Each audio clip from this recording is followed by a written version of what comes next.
焚き火してます。焚き火というかね、ゴミを燃やしてます。はい。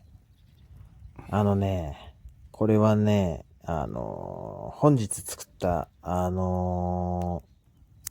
サブチャンネルでね、流してます。サブチャンネルはね、こんな感じでね、ゆるーくゆるーく、本チャンネル、メインチャンネルよりもね、かなり適当にやっております。はい。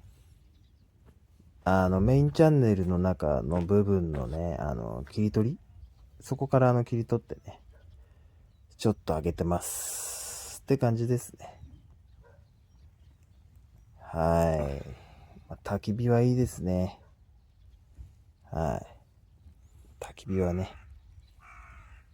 寒くてちょうどね、あったかいです。でもね、やっぱりね、臭い。臭いね、煙がね。みんな服にくっついちゃいますよ。ね。こんな感じです。こんな感じでね、マジでゆるーくやっていきます。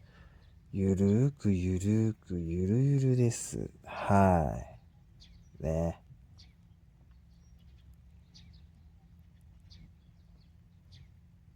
まあ、そんなこんなチャンネルです。